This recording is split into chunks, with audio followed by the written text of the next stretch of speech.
బెంగళూరు తొక్కిసలాట ఘటనను తీవ్రంగా పరిగణించిన సిద్ధరామయ్య సర్కార్ కఠిన చర్యలకు ఉపక్రమించింది.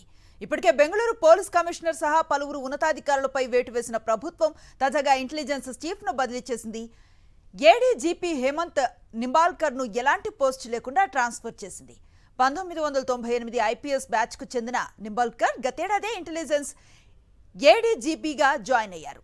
మరోవైపు ముఖ్యమంత్రి సిద్ధరామయ్య రాజకీయ సలహాదారు గోవిందరాజును ఆ పదవి నుంచి డిస్మిస్ చేసింది ప్రభుత్వం.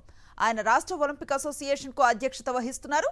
గోవిందరాజు ఒత్తిడి కారణంగానే ఆర్సీబీ విజయోత్సవ విధాన సౌధ వద్ద నిర్వహించేందుకు సీఎం సిద్ధరామయ్య అనుమతి ఇచ్చినట్లుగా సమాచారం.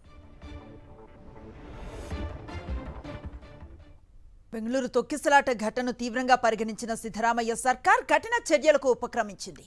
ఇప్పటికే బెంగళూరు పోలీస్ కమిషనర్ సహా పలువురు ఉన్నతాధికారులపై వేటు వేసిన ప్రభుత్వం తాజాగా ఇంటెలిజెన్స్ చీఫ్ను బదిలీ చేసింది. ఏడీజీపీ హేమంత్ నింబాల్కర్ను ఎలాంటి పోస్టు లేకుండా ట్రాన్స్ఫర్ చేసింది. 1998 ఐపీఎస్ బ్యాచ్కు చెందిన నింబాల్కర్ గతేడాదే ఇంటెలిజెన్స్ ఏడీజీపీగా జాయిన్ అయ్యారు. మరోవైపు ముఖ్యమంత్రి సిద్ధరామయ్య రాజకీయ సలహాదారు గోవిందరాజును ఆ పదవి నుంచి డిస్మిస్ చేసింది ప్రభుత్వం. ఆయన రాష్ట్ర ఒలింపిక్ అసోసియేషన్కు అధ్యక్షత వహిస్తున్నారు.